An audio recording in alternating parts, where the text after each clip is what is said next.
The Mindful Medic podcast is proudly sponsored by the Medical Benevolent Association of New South Wales, ACT.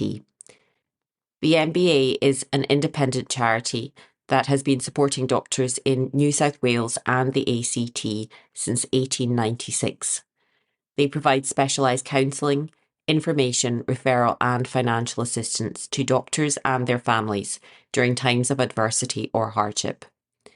Their aim is to provide non-judgmental support so that the doctor or family member recovers their well-being and independence and, wherever possible, returns to their vocation. Their services are free, specialised and no referral is necessary. All contact is kept strictly confidential and they are independent of any regulatory body.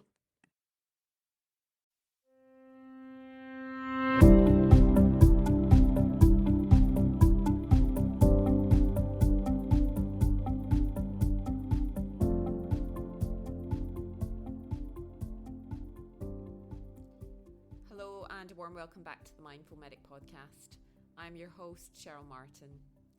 In this podcast, we've been exploring key facets of health, well-being and performance, looking at the modern medical science, ancient wisdom and the art that lies between. So far in the show, we've met some inspiring guests who have shared their knowledge and expertise and particularly their practical application in their everyday clinical practice. I don't think any discussion of health and performance and key pillars would be complete without a discussion around sleep. And that is the focus of today's episode. I want to start with just reading out a quote that was authored some time ago by Edward Everett Hale. So sleep and enough of it is the prime necessity. Enough exercise and good food and enough of it are other necessities. But sleep, good sleep and enough of it, this is a necessity without which you cannot have the exercise of use nor the food. So clearly there was this understanding that sleep was important and, nutrition and movement are important, but if you don't get the sleep right, then they will suffer too. And that was, quite a while ago now. And I find it fascinating that it's only in very recent times that our scientific knowledge of why we sleep is really starting to form. And it's thanks to neuroscientists who are also authors like Professor Matthew Walker, who authored a book a few years ago called Why We Sleep, that this knowledge is starting to become more mainstream. So I think most of us have an understanding of what we should be doing when it comes to sleep, thanks to the media and thanks to information that's now out there in the public domain. We should be making sleep a priority. We should be aiming for this magic 7 to 9 hours. We should be limiting our caffeine intake later in the day. We should be switching off our devices, an hour before bed, making sleep, our bedrooms a sanctum for sleep, cooling down, dimming the lights, relaxing before bed. And then in the morning, we should be getting up and exercising, getting sunlight. And, we're then constantly given information about the negative consequences of our chronic sleep deprivation. Because despite all this information, the other statistics that we're thrown is that we're getting less and less sleep. And we know that this contributes to our mental health, so mood disorders, anxiety, depression, our metabolic health, so hypertension, obesity, type 2 diabetes. Sleep is an important recovery tool, physically, mentally, emotionally. It's essential for optimum immune function. And Professor Matthew Walker described it as the Swiss Army knife for health. He said that whatever condition you can throw at me, sleep has a tool for that. And I have to say it's with some embarrassment that I'll say I wasn't really aware of the importance of sleep through my medical training. It certainly wasn't something that was prioritised. And again, that would have been a couple of decades ago now. But the irony was, I learned a bit about maybe sleep disorders, so things like narcolepsy and a condition called obstructive sleep apnea. But I started my first few years as a doctor, and suddenly sleep did become of interest to me personally. because suddenly it was a battle to get enough. I was suddenly thrust into shift work and night shifts. And I, recall several instances of, in my sleep deprived state, putting cling film in the fridge or writing down a drug name instead of a friend's phone number at the end of a set of night shifts. Fortunately, only once did I nod off, fortunately stationary at traffic lights. And, that did terrify me. And I recall, from then on, downing double espressos before the drive home, winding down the window, putting up the music. I think the other thing to say is that I also, when I frequently started my night shifts, one of the first things I'd be asked to do would be to prescribe a sleeper for patients who weren't able to sleep in the chaotic environment of our hospitals that possibly aren't geared up or conducive to sleep and recovery. And this is something that we talk about today in the podcast. So the irony of this is not lost on me now, and I certainly made many, many mistakes, and I really wish I had some of the knowledge that I have today, because I still work shifts. I think I feel a bit of sleep anxiety and pressure, knowing that sometimes it's not possible for me to keep regular routine with sleep, given that I do work a variety of shifts. And I also know that sometimes I don't even have 7 hours of sleep opportunity. Now, I know many of you listening are probably nodding along here.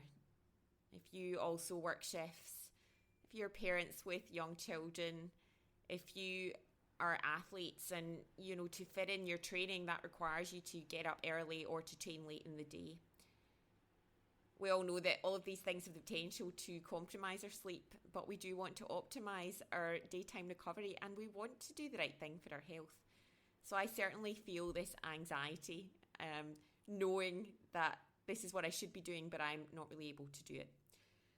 So that's why today I am really delighted to talk to someone who's not a scientist, not a doctor, but who has been in the industry of sleep for many decades now and has a slightly different perspective.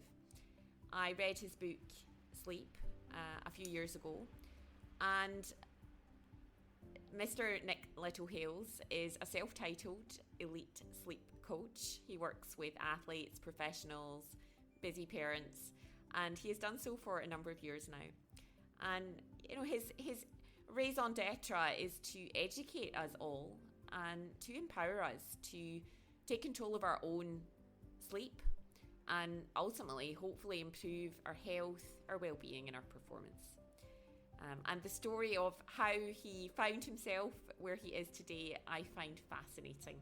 Anybody that knows me will know that I'm a big football or soccer fan, and I come from a family where everything in life can probably be brought down to some kind of football analogy. So there was a lot in his book that really resonated with me. I hope you enjoy this conversation.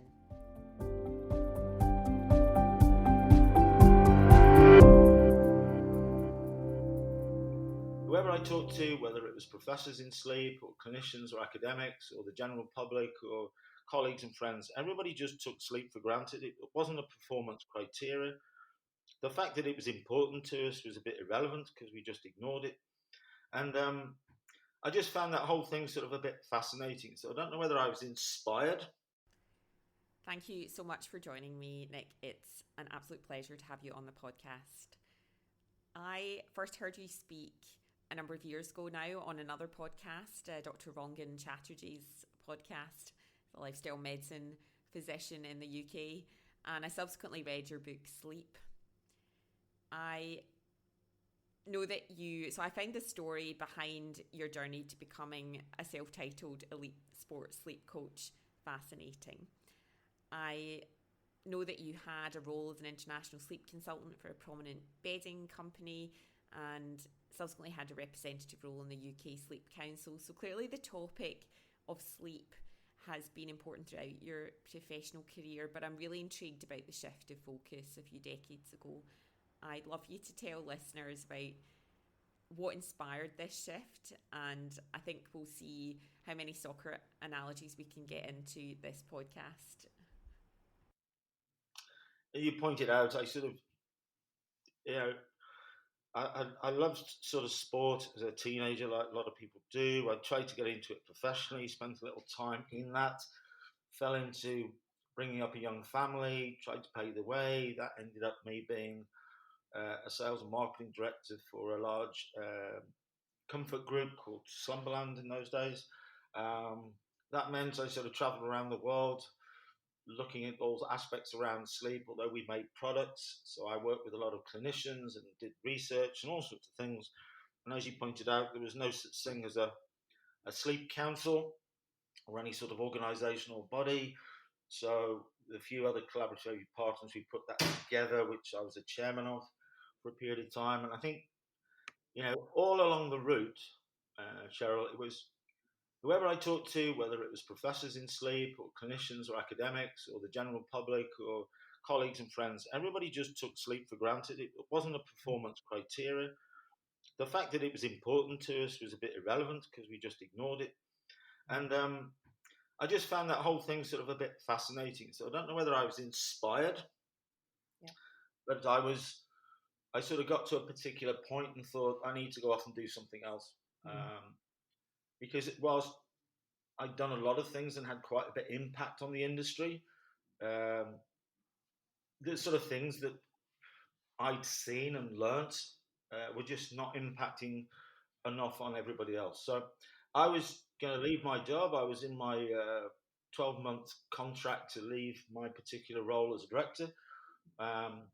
During that particular time, I was sort of twiddling my thumbs and employing people to take over my job and things like that.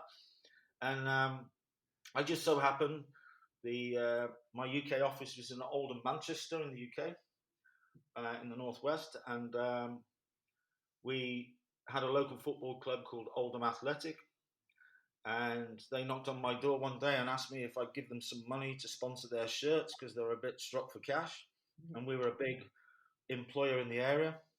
And I thought about it for a little while and thought, what on earth that got to do with our company?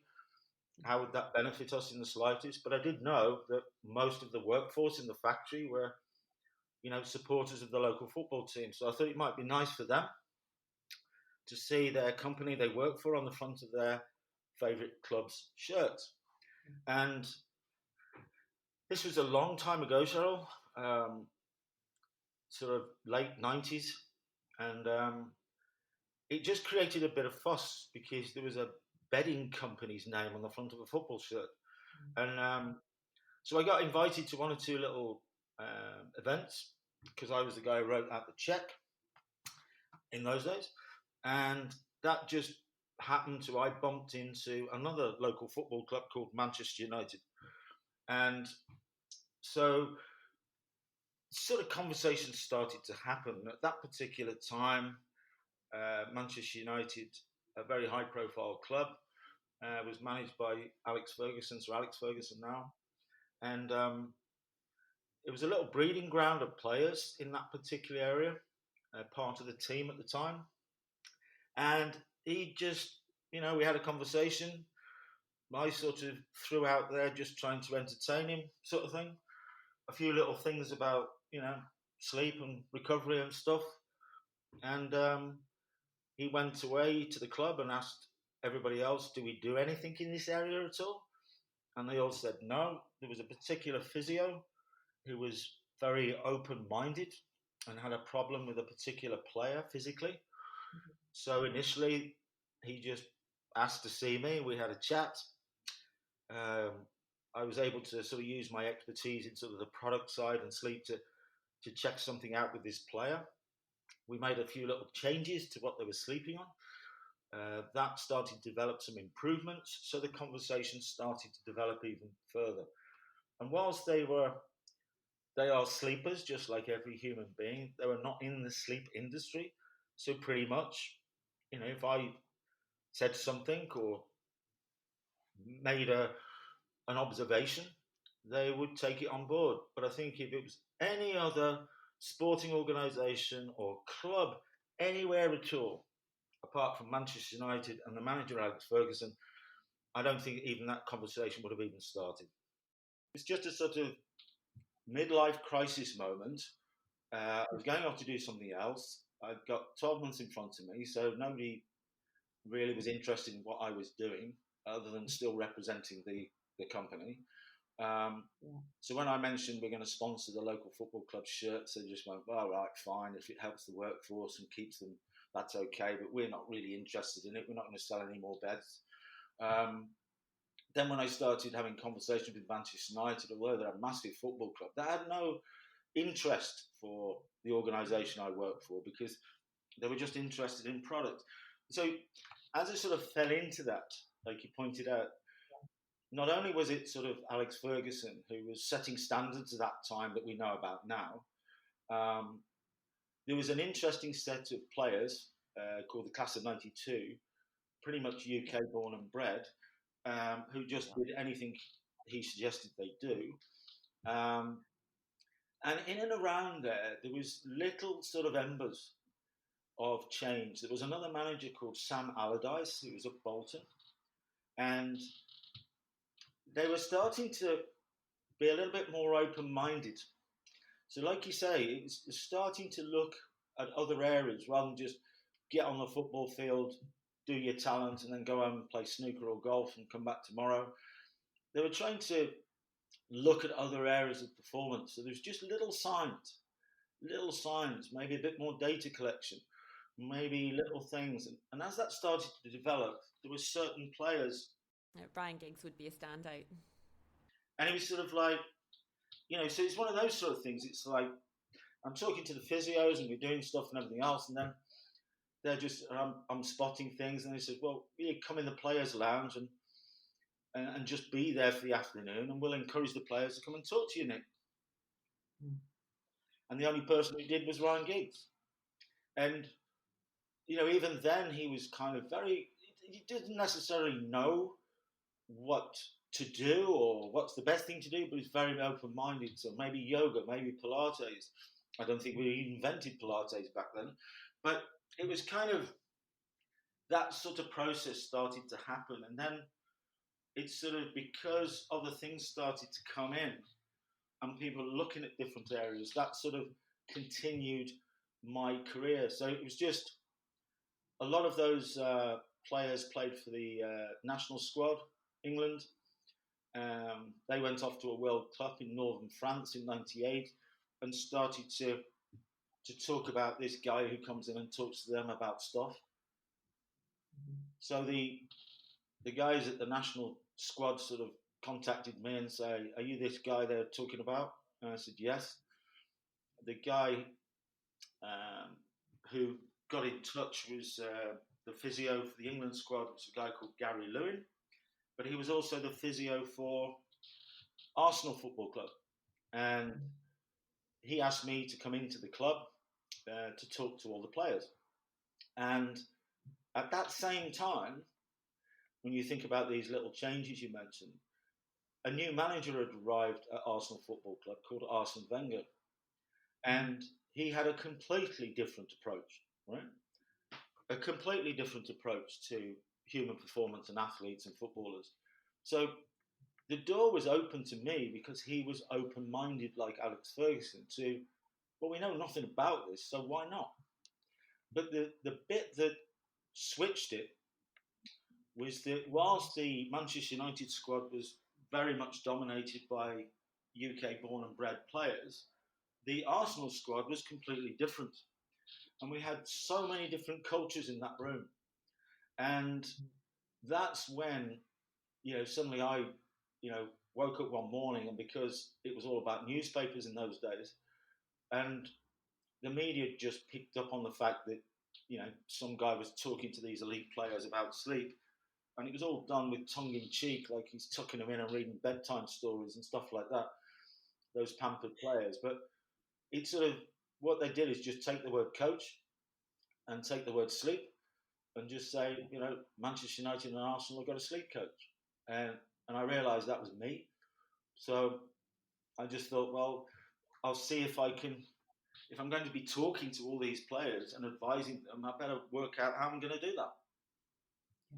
So, strangely enough, little sort of shifts Then in around 2004, there was another little shift. There's more science coming along, more data, more open-mindedness, nutrition, exercise. Things started to develop. So we did a specific thing with the England squad in the Euro Championships, which took it to another level. Then 2008-9, British cycling was challenged to make cycling famous again and get us all, from a health aspect, riding our bikes rather than sitting in cars, but also to go and win some gold medals. And it was all about the aggregation of marginal gains. They couldn't ignore sleep, so they got me involved. And we went off on a little journey to redefine this whole mindset about sleep and put it not only into the riders and into everything else, but look at hotels and products and all sorts of stuff. And that sort of culminated a few years later in sort of 2012, where Bradley Wiggins was the first British rider on the Tour de France podium. British cycling were just smashing gold medals on the track and in the other teams. And we also looked at paracycling as well. So we had other challenges of blind athletes and disabled athletes with limbs missing and all sorts of things. So it all sort of culminated in that area. And as you said, like, as things have started to develop with all of those particular areas, it's kind of, that's the only particular reason why my journey's been sustained. Because every sort of few years, it's been moving and shifting. And then suddenly, where we are today is we suddenly realized there's a natural process that goes on with us as human beings every day, every 24-hour rolling 365, that we've just been ignoring. And if we can use some of that knowledge and technique and technology to go into this area, then there's probably performance levels that we've never experienced before. So we should be the healthiest, fittest, most knowledge population that's ever walked on this planet. But we do have some significant mental health and all sorts of aspects at considerably high levels in the background. So I think the subject of sleep is, by just redefining it, you can have a major impact on your everyday. And that's what's been the real interest in that whole process. Yeah, and I was saying at the introduction and the opening to this conversation that I think most of us do know now how important it is to get sleep and how it might positively impact us. But we're feeling increasingly frustrated in busy modern lives that we're not still, we've got this sleep anxiety, if you like, because we're not achieving what the targets. And what I particularly liked about your approach is it took the pressure off. I like the idea of standing back and looking at my week and, appreciating there's going to be some times where I'm not going to manage to have 8 hours sleep, and that's okay. And maybe I will make use of strategic napping and do all of the other things. So I like this idea of sleep cycling, and you really emphasize how important it is to know your own body clock. And I think this is something, we call this interoception, this idea of knowing what is going on in our internal space, and most of us are disconnected. So I'd love you to talk a wee bit about your approach and as you outline in the book. Well, I think it was, researching and talking and working with the clinical side, I just realized that there was no definitive approach. Even those academics and clinicians, their everyday approach was just like mine. It's just that happened to be what they studied and worked in. So it's kind of, what is this 8 hours? And then you think like yourself, how does that apply to shift workers, nurses, doctors, surgeons? How does it apply to, and parents? How does it apply? We just ignore it. Things like 16 to 18 degrees in a clinical sort of might encourage sleep. Well, who can do that? Don't eat too late. Well, you need to know when you're going to sleep to determine that. You look at humans all over the planet who sleep and operate in so many different environments that there is no sort of specific one way of doing it. You had conversations about circadian rhythms. What's all that about? And it's sort of like suddenly you're able to get an understanding about something you should have learned at school. And this whole relationship with the sun doesn't give a damn about us on this planet.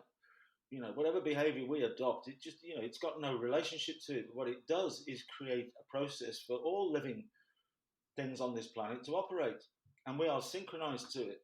That's interesting. Then I'd always heard my mum and dad talking about owls and larks, and I asked questions about that, and somebody mentions chronotypes, and I sort of look into it a little bit more, but I had to go to the library to do that back in those days. Couldn't just tap it in my Google browser. And so I was sort of fascinated to find out what that was about, and started to see that there might be indications that it's a little genetic twist, and it's about this serotonin and melatonin. It's about blue lights and stuff. And interesting. And I'm definitely a morning type and love the mornings, but don't like the evenings. And I know friends who can hardly get to work, but then are still awake at 12 o'clock at night. So maybe there's something in this that we should look into a little bit more. Then you looked at the sleeping itself in this 8 hours, and if you only get 6, you're going to die and you can't function. And I just thought, well, how does everybody else do it? And that sort of made me look into things like sleep-wake cycles, and realised that it wasn't that long ago that the human never tried to sleep in one block, a monophasic block. That actually that makes more sense because they work in a more polyphasic fashion, multiphasic fashion, shorter periods more often, biphasic, triphasic, twice a day, 3 times a day. The circadian rhythms, that falls into that. Chronotypes, that falls into that. Hang on a minute, how do they measure sleep in a clinic? Well, they'll wire you all up, brainwave patterns, so you get all the phases of sleep in there, and then they might look at it for 60 minutes or 90 minutes. And quite a few professors, I was sitting having conversations with, sharing a glass of wine or whatever, would say that they like to look at the data in 90-minute blocks and then benchmark it against the next one. And I just thought that seems to sort of be something, instead of sort of talking about, there's only 8 hours left before you got to do it again, get to bed and see you in the morning, get a good night's sleep. That's all a bit random, isn't it? So maybe if we can use these cycles to be able to define it a little bit. And don't laugh, Cheryl, because I know your family's into football, but what's the length of a football game? Yep, it's a game of 90 minutes. Fantastic. Yep, and it's just like, so I'm talking to these players and staff, I've got to try and get them away from this particular mindset. So you sort of like, there you go, you've got a particular event, it's 90 minutes long, you need to take a break because you can't go a full 90 minutes. You need to take a break, a little bit of hydration, suck on an orange in those days, get the magic sponge out. The manager redefines your mindset. This is what we've got to do in the second half, and out you go again. So it was kind of this 5 90-minute cycles equals 7.5 hours. So it sort of defines this 8 a little bit. It creates an opportunity to chop your day up into 90-minute cycles. So you can define the start of your day and what you do every 90 minutes throughout of it. It then starts to change your mindset about this is not Monday, Tuesday, Wednesday, Thursday, Friday, Saturday, Sunday. The circadian rhythms and your chronotype and this whole process is just rolling. It's just rolling. It has no relationship to start of the week, end of the week, weekends, you name it. It just keeps rolling. So if we use that approach, we can deal with the multi-schedules. So people get back home at 3 o'clock in the morning after they've had a game in the evenings. And then what do they do? How do they approach this? How they can use biphasic, triphasic. And suddenly that takes this thing about napping, snoozers for losers. Forget that. So when Alex Ferguson decided to double up pre-season training, so pre-season training was just in the morning and then they'd let the players go home. He decided he was going to do 2 sessions, one in the morning, one in the afternoon. So we had a little conversation with the physios and stuff and just said, what would you do, Nick? Because all they're going to do is go and get some food, lie on the sofas, play games, play pool, whatever, ping pong, and then come back out again. Is there any sort of thing that we could do? So we said, well, let's get them napping. But let's not tell them they're napping because they won't do that. So we just cleared a room out at the training ground. We put some sort of lounging products in there, not beds, because we're trying to keep away from that. And I just said, well, I just came up with some way of encouraging them to have some hydration, fuel up, yeah, fine, but then go in this room for 20 minutes and just to take some time out. You're not even trying to sleep. Just take some time out. Don't do anything. If you do have a little micro sleep, don't worry about it. If you don't sleep at all, don't worry about it. Just do it. And what happened, as you mentioned before about data collection, they only collected data in the training session in the morning on the players. So it was always skewed by all of those players and the data that was being collected by the training program in the morning. When they did the program in the afternoon, the data changed. And suddenly I said, well, why is that? And I said, well, you see those three guys there, they're definitely PMers. They're nighttimers, right? That's their chronotype. You can see it.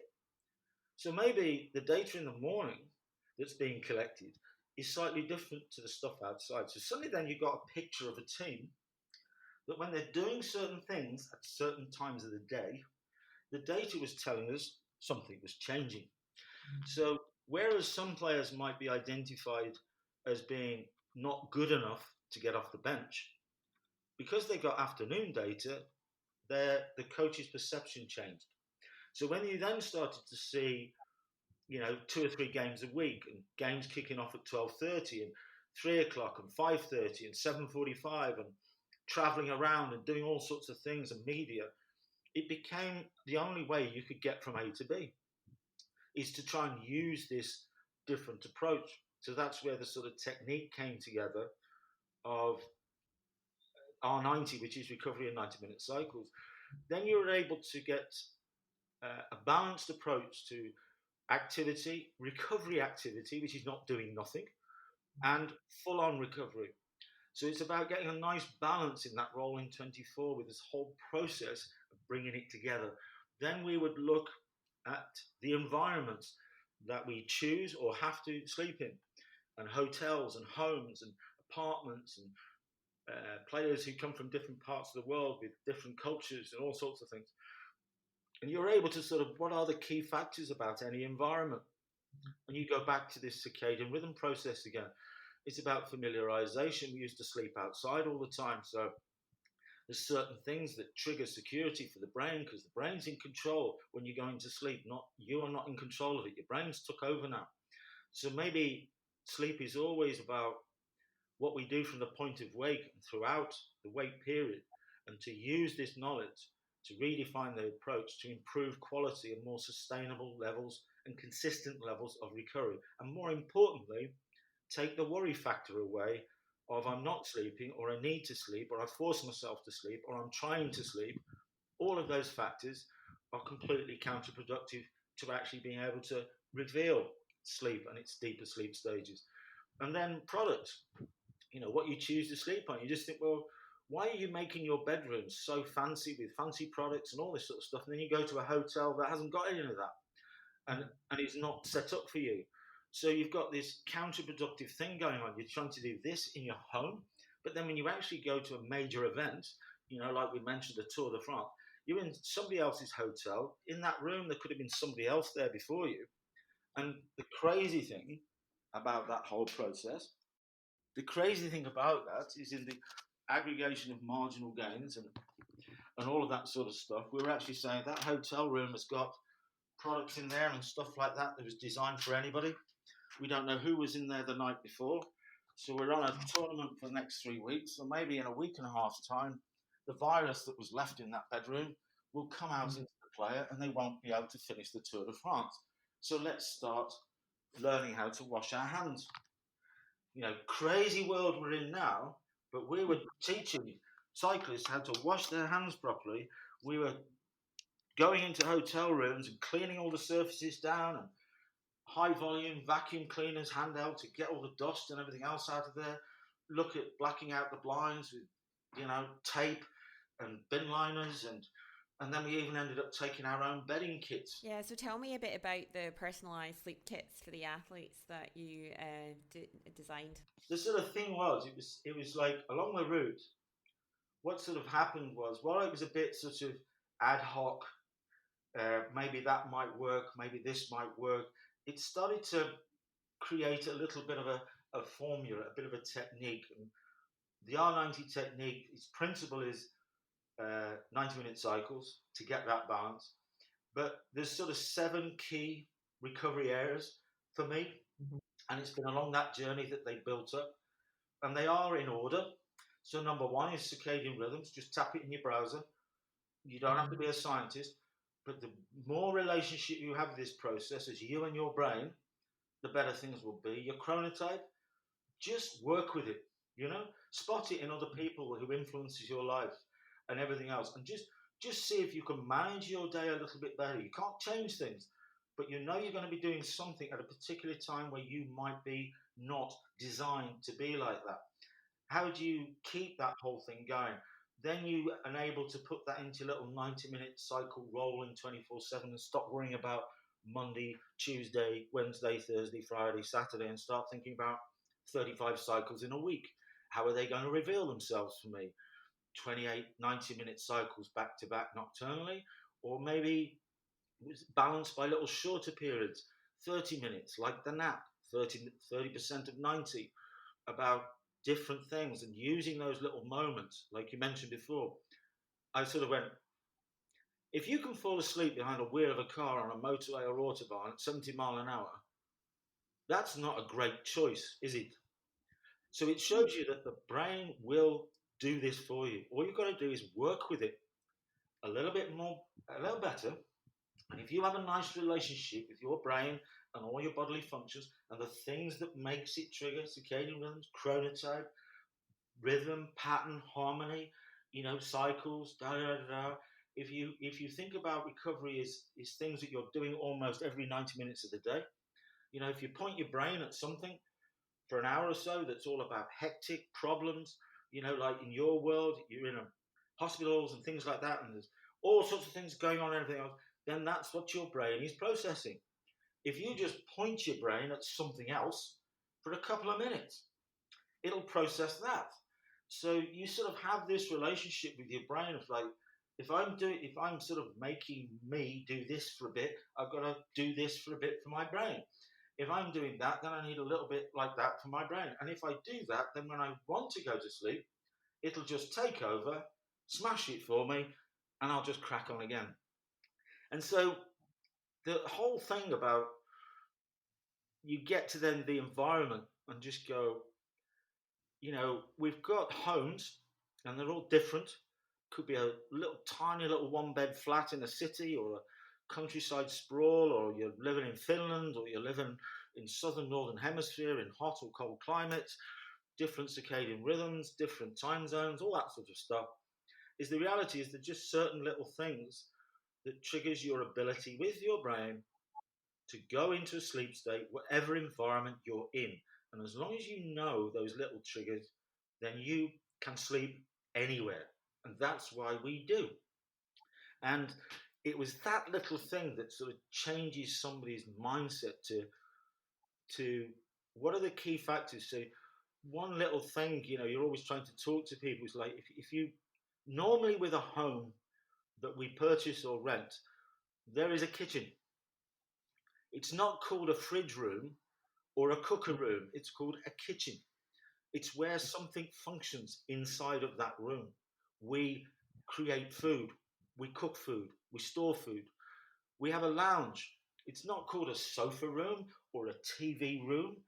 We've got a dining room, maybe. We don't call it a dining table room. So why do we call this most important room in our home a bedroom? Yeah.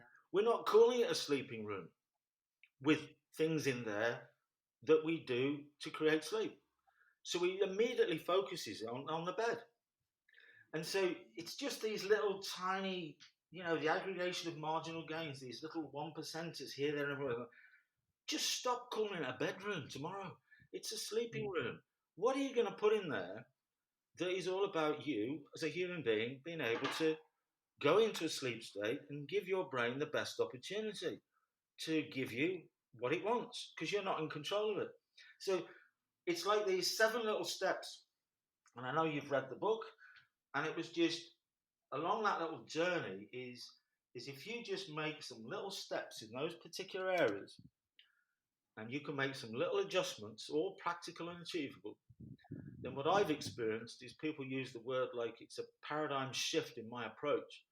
And I just wished I'd been doing this, when I was in my teens and adolescence, because maybe a lot of decisions and things that I've done in my life to date could have been managed so much better. But it's never too late for anybody. And I think, one of the things that I've been reflecting on in my lockdown period is that I probably would have wished that I'd got my book out 10 years ago. Um, because I think, this, that not everybody in our population has been in lockdown. All the frontline workers and all that sort of stuff. And if they had the sort of techniques that I've been working in around and developing in sport, um, to be able to bring it into their lives, then when you have specific periods of challenge, like a Tour de France is a massive challenge, your behaviour has to change. It's a big challenge. Nothing's normal. And there's lots of events inside of sport where you have to go through these periods, like single-handed round the world sailors and stuff like that. There's so much more information about. There's trackers, there's devices, there's supplements, there's all sorts of things that you can tap into in isolation if you're worried about your sleep or want to, trying to rectify some things. There's too much of that is available online without guidance from professionals or medical professions. So even sleeping tablets and caffeine supplements and melatonin, all this sort of stuff is easy access. So people generally, it's in their DNA is to not go to a sleep coach. Um, it's in their DNA just to get something in isolation that might improve it. And that could be a new pillow, a new mattress, a supplement, a this or a that, or they just randomly ignore it and just fight their way through it. And then ultimately it'll come up to, bite their bottom at some stage when they might have a crash period. But I think the fundamental thing, and Matthew Walker's book was amazing to sort of put this endless amount of information in front of us about sleep in general terms. But at the end of it, you don't have a conclusive approach. Yeah, and again, that's been a theme throughout these episodes. Looking for quick fixes and band-aid approaches aren't actually the answer. It's about addressing it's the underlying deep knowledge of self, of what is happening in your environment and in your body, and applying a lifestyle, longer term sustainable approach. Yeah, I think that's been the real rewarding process. I started writing the book because I was asked to by a big publisher called Penguin Random House in like 2015. It finally got published in 2016. It's now in 15 languages around the world and still being published. It's not a hardback, takes you forever read it.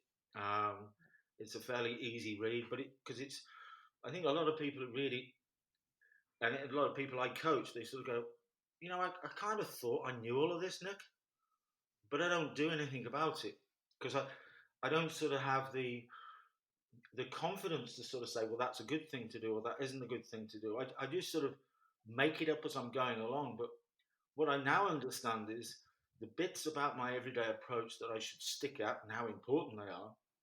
But also there's other little things that I can just modify very easily that I know will add up to a much better change. And in a very short space of time, you can talk days, Cheryl, days, never mind weeks.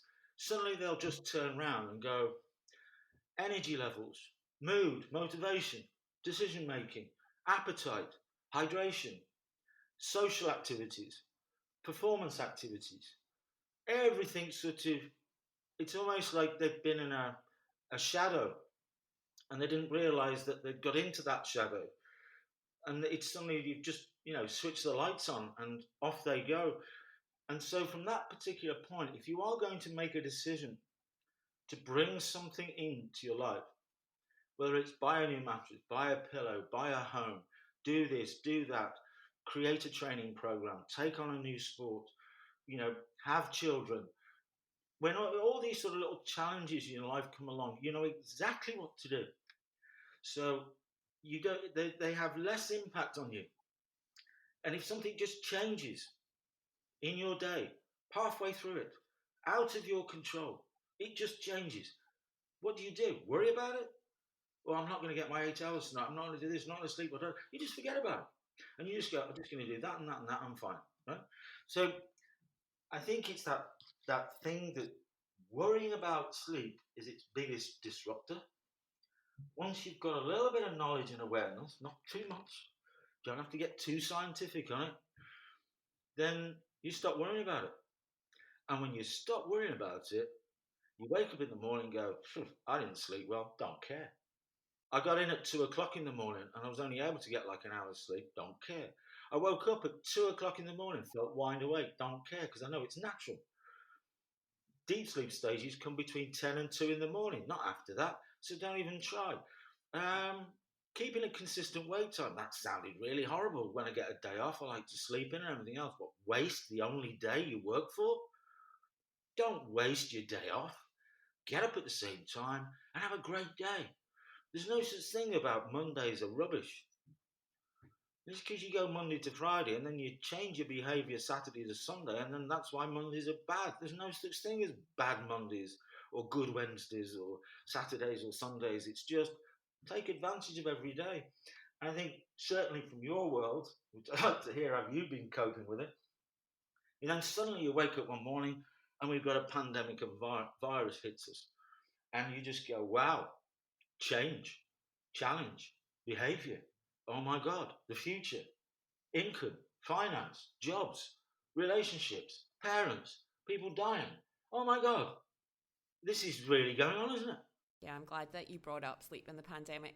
I was reading in the paper this week about our disrupted sleep patterns. Many of us are going to bed later, our schedules are shifting, there's so much change, and there's so much information that we're being bombarded with, and so much stress. And all of that is disrupting, our cortisol is higher, our normal circadian rhythms. And, I did a stropple of my own colleagues, and I have pretty good sleep these days. And I noticed, particularly at the beginning, as this all was starting to unfold and we're getting bombarded with information and my workspace was changing on a day-to-day basis, my sleep went to pot. I was waking up every hour. I was thinking about things. And it's very understandable. But as you say, this is the time where we really need to be pulling out all of our tools. It's a big old massive change. And so when these things crop up, you just want something in your back pocket that just allows you to roll with it and get through it. And you can change your recovery behavior as required without worrying about it in the slightest. So if you've suddenly gone into multi-shifts, long shifts, back-to-back shifts, lots of pressures, just change your approach. You've got a recovery technique in there every 90-minute cycle. So just multi-phase it for a period of time. Just grab little 20 minutes here and there. Point your brain in different directions. Don't even think about trying to get long blocks of sleep and all this sort of stuff. It's kind of I really hope that during, as we start to roll out of this process, nothing's ever going to be the same.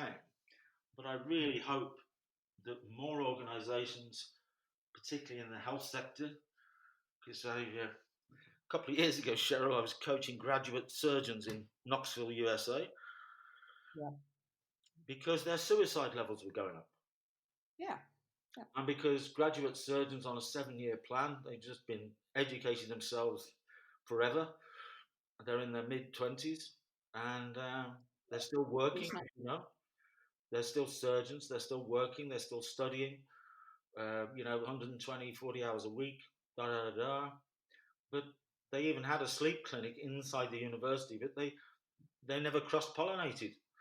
The clinic was looking at disorders. That was their job. But as far as how to get graduates from A to B, so the graduates were dropping out in year 3, year 5, year 6, and even when they got graduated at year 7, they didn't go into the profession. So there was a lack of surgeons being created. And the reason I got involved with them, because one of the lead surgeons as part of that whole group had reached a point of no return and was reaching out to try and find a way to stem this process. So I'm obviously pretty curious about your experience of working with my fellow health professionals. How receptive were they, and what did you find about their basic understanding and their routine practices around sleep? Strange enough, it was exactly what we've been talking about. It was they understood circadian rhythms, right, to a degree, but it wasn't impacting on their recovery process. They just knew about it. Okay, um, chronotypes. They were aware of things like that, but they weren't taking any notice of it. Trying to give them this, like, well, if you do 120 hours and then you go home, what do you do? How do you prepare? How do you deal with the anxiety? How do you deal with the stress? Maybe even in the environment, there's certain little moments when you have a little break. We put 10,000 lux lights, lamps in between the theatres where they're washing their hands for 10 minutes, just to get the levels of serotonin up, balanced with that. We checked their own environments out because they were all sleeping in different types of environments in different ways.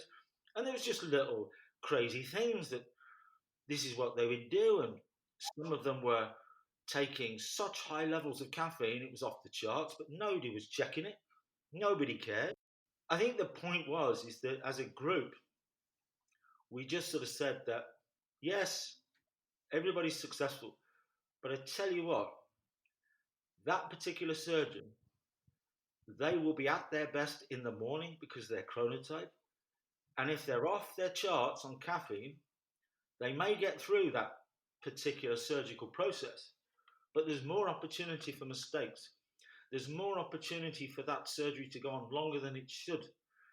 So it was kind of this little thing like back in the football days with the pre-season training. It's like, can we just make some subtle modification changes to, if we know the surgeon's chronotypes, we address their approach when they leave the hospital, things we could do around the hospital to encourage them to be able to get near windows to create light, or do things, or put something near the theatre where they spend time to keep these levels up.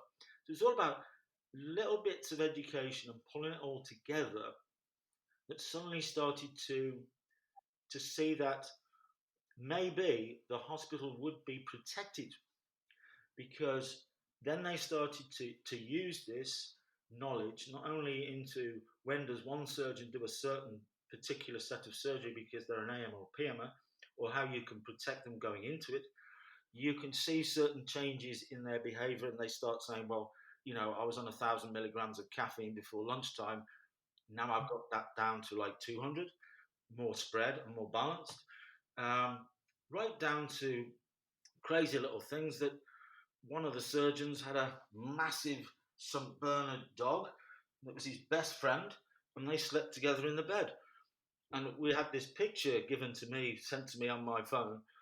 And this dog was so big, the surgeon was curled up in the top left-hand corner, um, trying to sleep on the edge of the bed when the dog was taking it all up. And it was just like, nobody was sort of relating all these little things. It was just, this is what we do. This is how we roll. Who cares?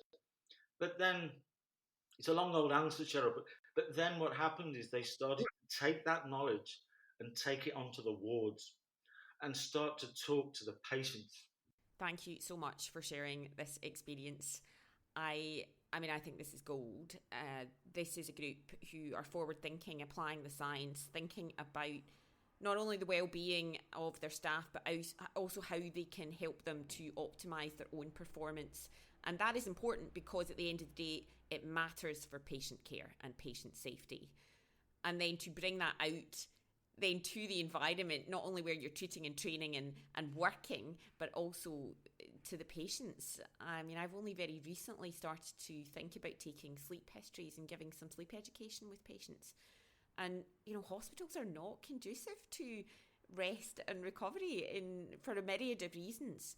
And if we can think smartly about this and start to apply some of the science in practical terms, then I really think that is the way forward. No, and you just think, there they are. They're all lined up in a ward right next to each other with just a curtain between them. All the lights are on. There's this, there's that, there's activity, there's that, there's the strain and anxiety about being in there. You've got all of these things going on, but that's what I mean. If you're going into a sort of a different set of circumstances, you're going in to have an operation or something like that, then your knowledge of how you prepare for that, what you're doing during that, and then how you come out of it,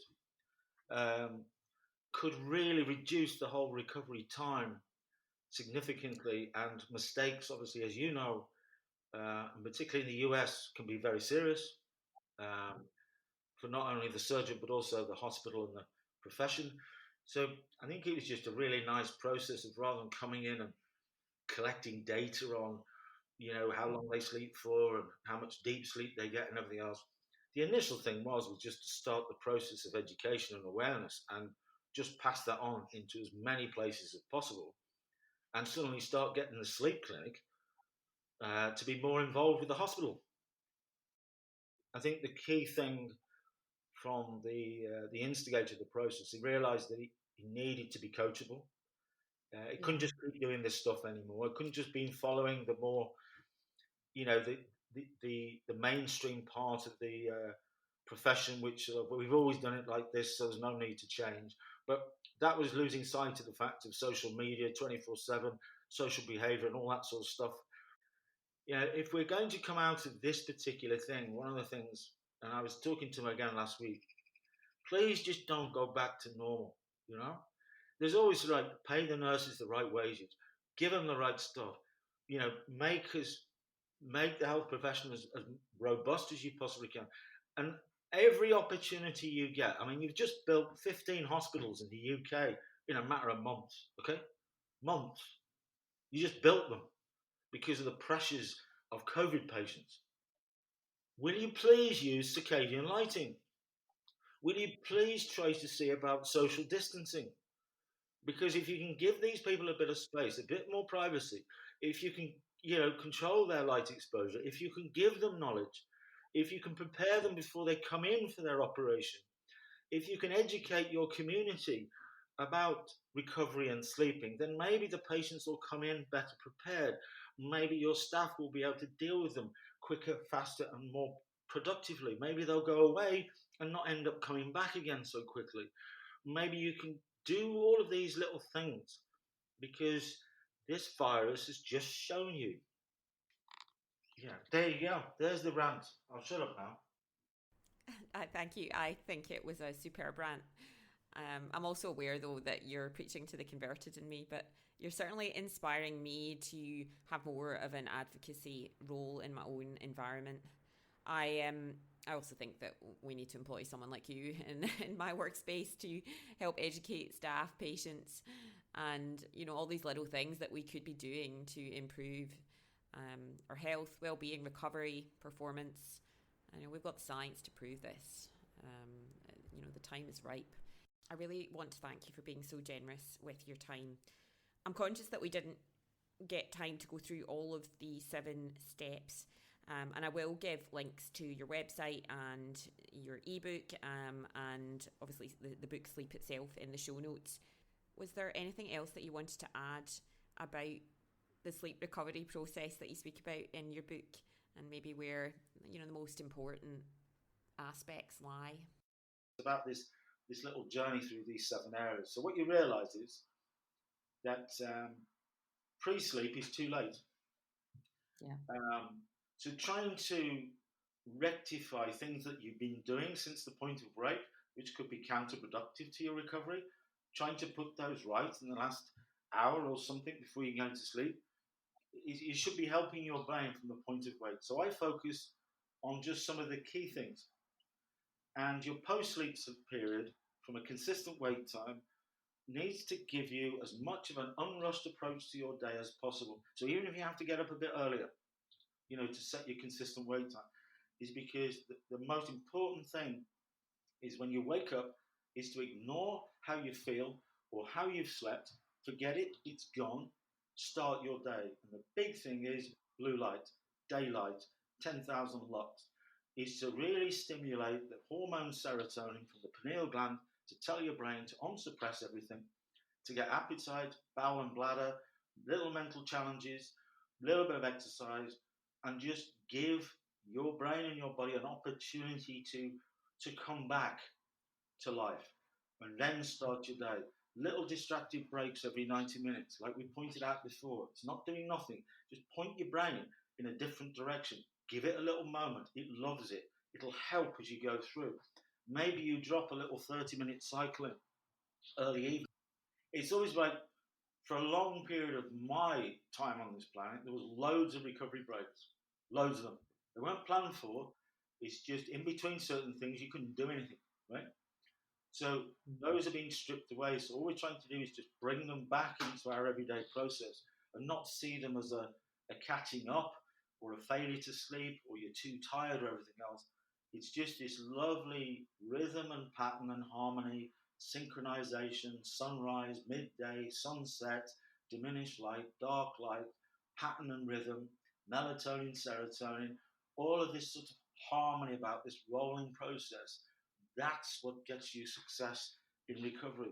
So when you get to pre-sleep, it is very much this understanding about light to dark and everything else. And it's about, as you move towards that particular area, can you just do one or two little things just to help your brain? So understand maybe there's things you've done today that could be counterproductive. So I don't pinpoint any specific things any individual does. Is there are a tools, there are little things available to you, and what you should do is use those relative to how your day has panned out. So it's always about warm to cool, it's about light to dark. If you've had a stressful day, you might want to use meditation or mindfulness. You might want to listen to some sounds. You might want to look at some visuals. You might want to maybe just delay. You were going to try and get 5 cycles tonight, your 7.5 hours. But if you just take the emphasis off and maybe just put it a cycle back to give you a little bit more time just to come down from the day that you've experienced. So I hope that makes sense, is that post-sleep is the most important one. Start it well, and the rest of the day will sort itself out. And as you get towards the period that you're sort of, you're going to do your 4 cycles or 5 cycles, when you get to that period, maybe you don't feel so tired as you normally do. Maybe you are very tired. Maybe there's things that have gone on. Maybe you've been stuck in the office all day, so you've been exposed to melatonin lighting. And maybe early evening, you just need to get a bit of serotonin going just to balance it off. I think it really is about the knowledge and awareness of how that day has panned out for you, knowing that you can you're rolling every 24 hours. So there's something you can do tomorrow that will just balance it out again. So don't focus just on this bit. And maybe just do that tonight. So rather than it being specific, I think the one thing that has always fascinated me was decluttering.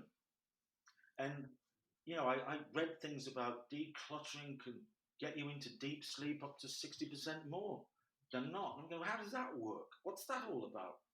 And I think, over the years, it's easy to establish that it's this environment thing, that you're going to sleep in this environment. Your brain has been going on all this sort of stuff, circadian rhythms, everything else. Is just help it. Is the place secure? Is everything in its place like it should be?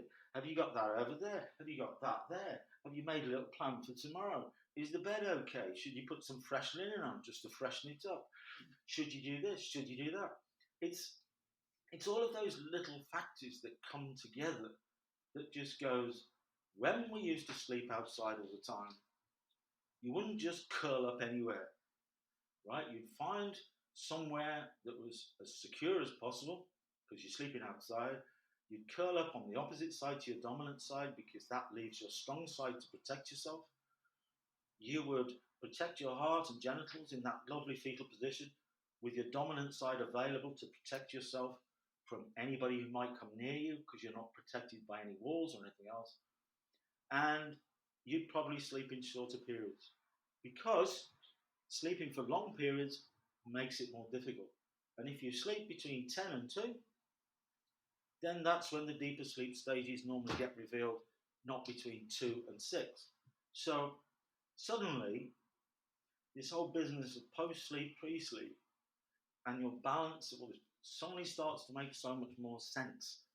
And that's where I focus on it, is just finding those little things that you can do post-sleep, pre-sleep, during the whole 24 hours.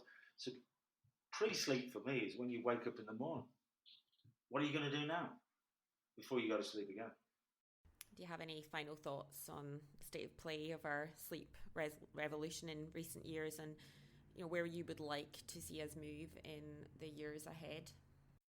It's been a bit overwhelming over the last few years because of the people I've been coaching and talking to, that I didn't realize that what I was doing was going to have such an impact.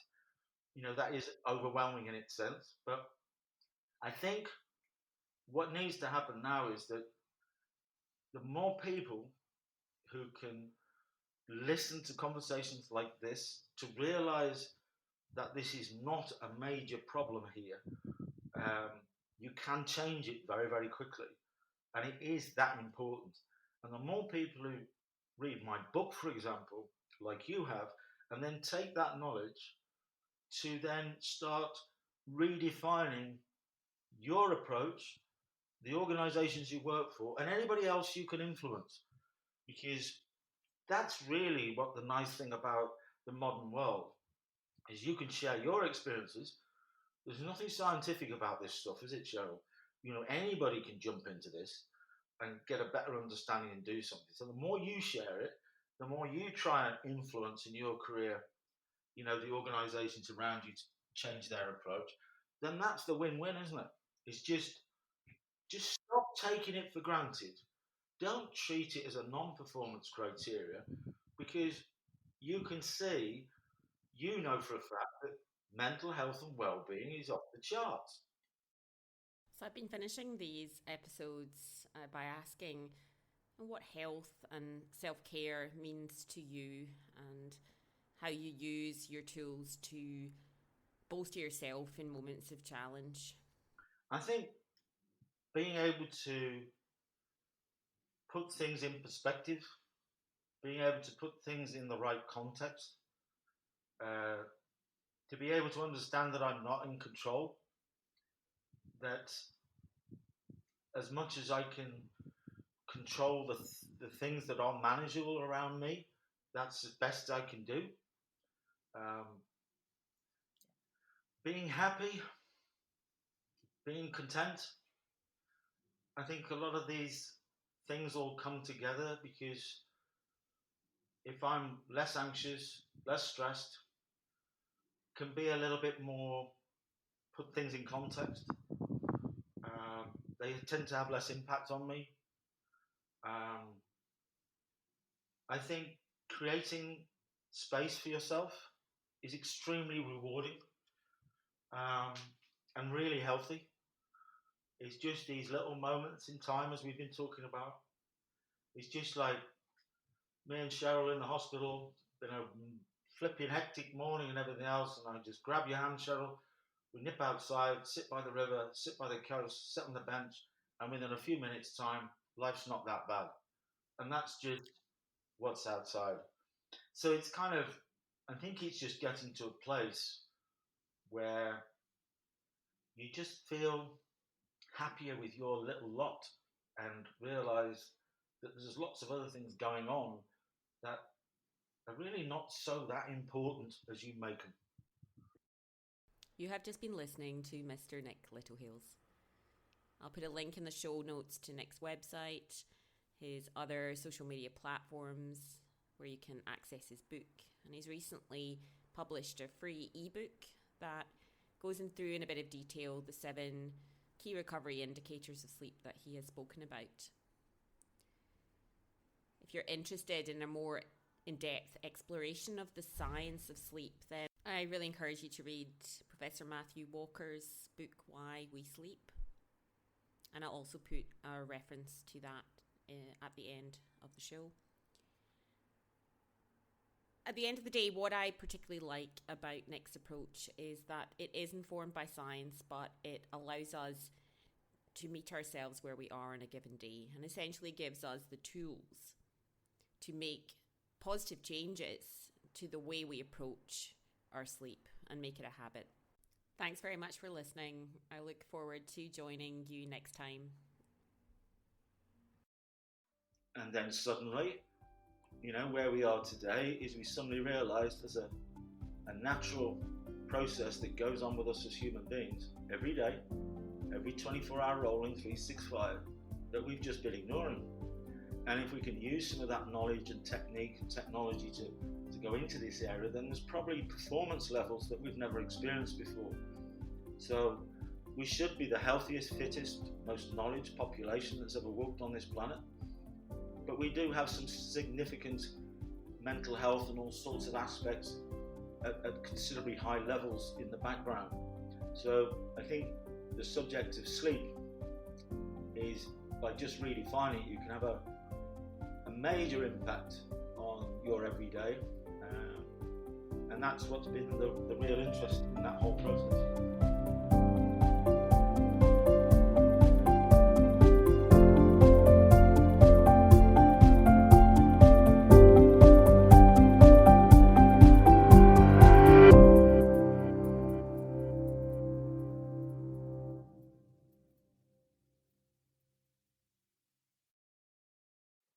The MBA New South Wales ACT does wonderful work for those of our colleagues who are, at this very minute, experiencing a hard time.